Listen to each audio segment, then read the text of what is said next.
Hello friends, तो आज हम लोग बात करने वाले हैं एपिसोड 991 की। तो आइए फिर शुरू करते हैं। पैरो ओनिगाशिमा में पहुंचने में कामयाब होता है और वो बोलता है कि मार्को, किंग और मुगिवारा, इन तीनों को ही मैं छोड़ूंगा नहीं। बस मामा ने अलायंस बनाने के लिए हाँ ना कर दियो। अंत में बिग मॉम पायरेट्स ही मजा लेंगे। इसके बाद हमें दिखाए जाते हैं ऊसोप और चॉपर, जो कि बिग मॉम से सामना कर रहे होते हैं। यहाँ पर ऊसोप बहुत सारे तोप के गोले बिग मॉम के मुंह पर मारता है, लेकिन मजाल है कि बिग मॉम को थोड़ा सा भी असर पड़ा हो। जिसके बाद ऊसोप बोलता है कि मैं हार तो नहीं मान सकता हूं, और वो एक बहुत अच्छा अटैक करने वाला होता है, लेकिन बिग मॉम एक थप्पड़ मारती है ब्राचियो टैंक में। जैसे हम लोग एक टॉय को उठा के फेंक देते हैं, वैसे ही बिग मॉम ब्राचियो टैंक को उठा के फेंक देती है। इसके बाद बिग मॉम ऊसोप और चॉपर के पास आती है, अपने फ्रूट की पावर को यूज करती है। इनकी आत्मा तो पहले ही इनके शरीर से बाहर निकली आती है, लेकिन तभी प्रोमेथियस बोलता है, मामा मुझे जियोस और उसको चुराने वाली लड़की मिल गई है। तो बिग मॉम वहां से चली जाती है। इसके बाद बिग मॉम अपने फ्रूट की पावर को यूज करती है और वहां पर जितनी भी नॉन लिविंग थिंग्स होती हैं उन्हें जिंदा कर देती है, और वो बोलती है कि मैं तुम्हें जिंदा कर रही हूं, तो तुम लोग मुझे फॉलो करो। इसके बाद हमें दिखाया जाता है जियस, जिसकी हालत खराब होती है। वो समझ जाता है कि अगर बिग मॉम ने मुझे ढूंढ लिया तो मेरी मौत तय है। शिनोबू बोलती है कि क्या ये लेडी बहुत ज्यादा पावरफुल है। नामी बोलती है कि वो पावरफुल है, वो बहुत अलग लेवल पर है। जिसके बाद नामी, शिनोबू और कैरेट वहां से भाग जाते हैं।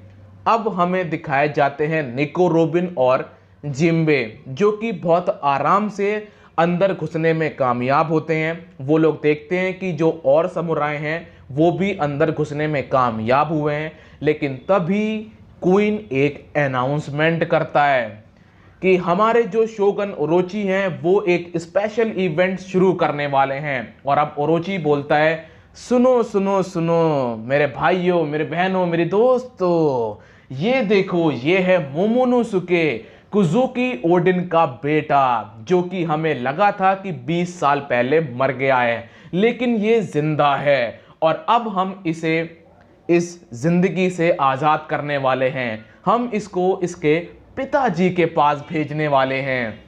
इसके बाद हमें जोरो दिखाया जाता है, जिसका सामना गिफ्टर्स से हो जाता है। तभी उन गिफ्टर्स में से एक लड़की बोलती है कि तुम कमाल के हो, एनिमी की टेरिटरी के अंदर घुस आए हो, मौत का बिल्कुल खौफ नहीं है। मैं जानती हूं कि तुम भी पायरेट किंग बनना चाहते हो, लेकिन जब तक काइडो जिंदा है तुम पायरेट किंग नहीं बन सकते हो। जोरो बोलता है कि मैंने कब कहा कि मैं पायरेट किंग बनना चाहता हूं, मेरा कैप्टन पायरेट किंग बनना चाहता है। इसके बाद जोरो को 500 लोग घेर लेते हैं, लेकिन मजाल है कि कोई भी जोरो का बाल बाका कर सके, वो उन सबको मसल देता है। इसके बाद हमें दिखाए जाते हैं लूफी और यमाटो, जहां पर लूफी बोलता है कि तुमने बोला है कि तुम काइडो की बेटी हो, तो तुम्हें चाहिए क्या। यमाटो बोलती है कि मुझे तुम्हें कुछ बताना है। लूफी उसे उठा के पटकने की कोशिश करता है, लेकिन वो खुद गिर जाता है, लेकिन यमाटो को कुछ भी नहीं होता है।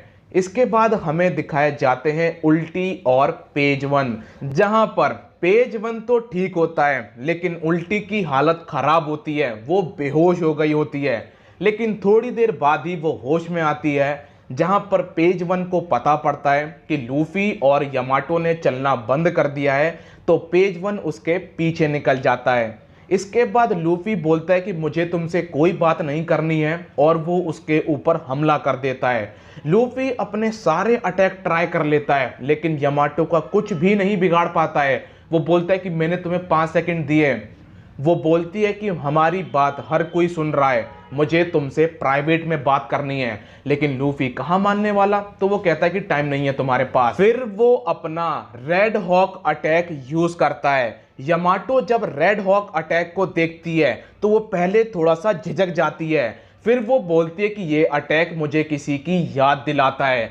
यामाटो का रेड हॉक से कुछ भी नहीं होता है और हमें दिखाया जाता है कि यामाटो पहले एस से मिल चुकी है। जहां पर यामाटो और एस लड़ रहे होते हैं, यामाटो बोलती है तुम कौन हो, वो बोलता है कि मेरा नाम है एस और मैं काइडो को मारने के लिए आया हूं।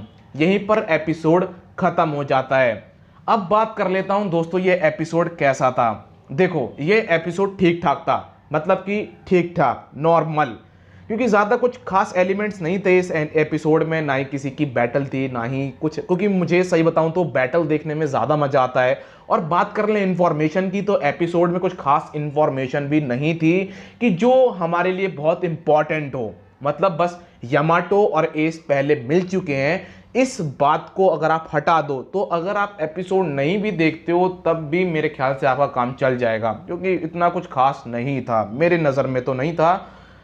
बाकी एपिसोड ठीक था। तो दोस्तों मिलता हूं नेक्स्ट वीडियो में, जब तक के लिए अपना ख्याल रखिए, कोरोना से सावधान, गुड बाय।